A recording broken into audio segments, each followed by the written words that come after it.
Kapitulli 15.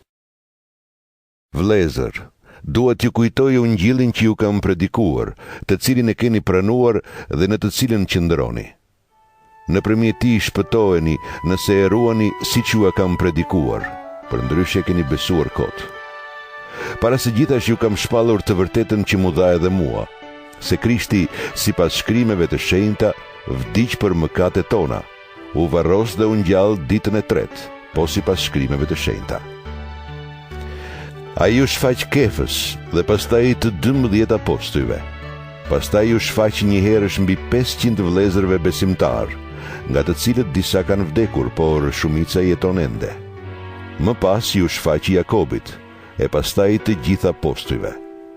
Në fund, mu shfaq edhe mua, dështakut. Unë jam më i vogli i apostujve, dhe nuk jam i denj as të quhem apostull, sepse e kam përndjekur kishën e Perëndis, por me hirin e Perëndis jam ai që jam, dhe hiri i tij për mua nuk ka shkuar kot. Unë jam munduar më shumë se të gjithë ata, jo unë vetë, por hiri i Perëndis bashkë me mua. Edhe unë, edhe ata, këtë kemi predikuar dhe këtë keni besuar edhe ju. Nëse predikojmë se Krishti u ngjall prej të vdekurve, si mund të thonë disa prej jush se të vdekurit nuk do të ngjallen? Nëse të vdekurit nuk do të ngjallen, atëre nuk është ngjallur as Krishti. Nëse Krishti nuk është ngjallur, atëre edhe predikimi ynë është i kot, edhe besimi juaj është i kot. Kështu qenë kemi dëshmitar të rrem të Perëndis, sepse dëshmojmë kundër tij, dhe themi se ka ngjallur Krishtin, të cilin nuk e pas ka ngjallur, po tjetë se të vdekurit nuk u ngjallkan. Nëse nuk ngjallen të vdekurit, atëre nuk është ngjallur as Krishti. Nëse Krishti nuk është ngjallur, atëre besimi juaj është i kot, dhe ju jeni ende në mëkatet tuaja. Atëre kanë humbur dhe ata që kanë vdekur e kanë besuar në Krishtin. Nëse shpresojmë në Krishtin vetëm për këtë jetë, atëre jemi njerëzit më të mirë. Por tani Krishti është ngjallur prej të vdekurve dhe u bëri sija e ngjalljes së të vdekurve. Ashtu siç erdhi vdekja nëpërmjet një njeriu, ashtu erdhi edhe ngjallja e të vdekurve nëpërmjet një njeriu.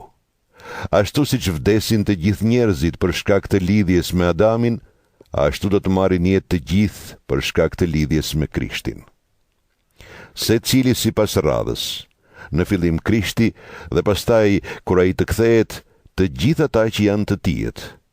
Pastaj do të vijë fundi, kur Krishti t'ia dorëzojë mbretërinë Perëndisë dhe Atit, pasi të ketë shkatruar çdo sundim, pushtet dhe fuqi shpirtërore. Ai duhet të mbretërojë derisa t'i nënshtrojë nën këmbë të gjithë armiqt. Armiku i fundit që do të shkatrohet do të jetë vdekja. Shkrimi i shenjtë thotë: gjithçka e nënshtroi nën këmbët e tij.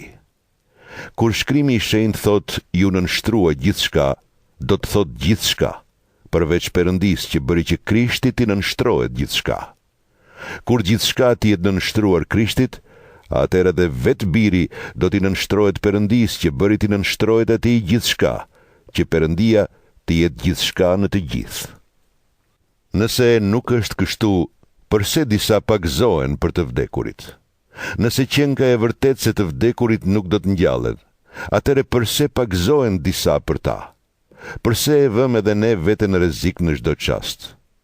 Unë ndeshem me vdekjen çdo ditë, o vëllezër, dhe këtë e them nga krenaria që kam për ju, fal Krishtit Jezu, Zotit ton. Nëse në Efes që kam ndeshur me bishat për arsye njerëzore, çdo bimë solli kjo. Nëse të vdekurit nuk ngjallen, atëre le të ham e le të pim, sepse nesër do të vdesim. Mos u mashtroni. Shoqëritë e këqija prishin zakonet e mira.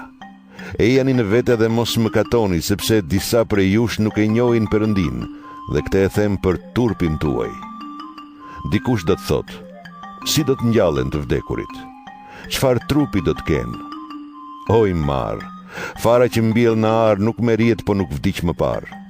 Ti nuk mbjell trupin që do të ketë bima në të ardhmen, por një kokur të zhveshur gruri, ose të ndonjë farë tjetër. Pastaj trupin ja jep Perëndia, ashtu siç dëshiron, dhe çdo farë ka trupin e vet. Jo çdo trup është i njëjtë me një trup tjetër. tjetër është trupi i njeriut, tjetër trupi i kafshëve, tjetër trupi i shpendëve dhe tjetër ai i peshqve. Ka trupa qiellor, ashtu siç ka edhe trupa toksor. Tjetër është shkëlqimi i trupave qiellor dhe tjetër shkëlqimi i trupave toksor. Tjetër është shkëlqimi i diellit, tjetër shkëlqimi i hënës dhe tjetër shkëlqimi i yjeve, sepse ylli nga ylli ndryshon në shkëlqim. Kështu ndodh edhe me ngjalljen e të vdekurve. Trupi mbillet në kalbje dhe ngjallet në moskalbje. Mbillet në shënderim dhe ngjallet në lavdi. Mbillet në dobësi dhe ngjallet në fuqi. Mbillet trup toksor dhe ngjallet trup shpirtëror. Ashtu siç ka trup toksor, ka edhe trup shpirtëror. Prandaj shkrimi i shenjtë thotë: njeriu i parë Adami u bë qenie toksore, ndërsa Adami i fundit Krishti u bë shpirti që jep jetë. Nuk ishte njeriu shpirtëror i pari, por ai toksor. Njeriu shpirtëror erdhi më pas. Njeriu i parë u bë nga dheu dhe është lëndor, ndërsa njeriu i dytë erdhi nga qielli.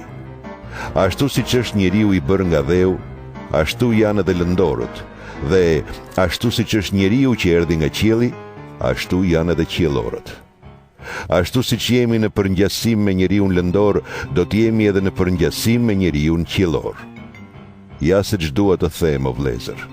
Njerëzit prej mishi dhe prej gjaku nuk mund ta trashëgojnë mbretërinë e Perëndisë, e as kalbja nuk mund të trashëgojë moskalbjen. Po ju them një të fshehtë. Nuk do të vdesim të gjithë, por të gjithë do të shndrohemi. Në çast sa hapë mbyll syt kur të bjerë trumbeta e fundit, të vdekurit do të ngjalljen në moskalbje, ndërsa ne do të shndrohemi. Sepse ky trup i kalbshëm duhet të vesh moskalbjen dhe ky trup i vdekshëm duhet të vesh pavdeksinë. Kur ky trup i kalbshëm të ketë veshur moskalbjen dhe ky trup i vdekshëm të ketë veshur pavdeksinë, atëre do të shkojë në vend fjala e shkrimit të shenjtë: vdekja u përpi nga fitoria. O vdekje, ku është fitoria jote? O vdekje, ku është thumbi yt? Thumbi i vdekjes është mëkati, ndërsa fuqia e mëkatit është ligji i Mojsiut. Por le të falenderojmë Perëndin që na dha fitoren nëpërmjet Zotit ton Jezu Krishtit. Kështu, o vëllezër të dashur, qëndroni të fortë e të palëkundur dhe përparoni vazhdimisht në veprën e Zotit, duke e ditur se mundi juaj për Zotin nuk do të shkojë dëm.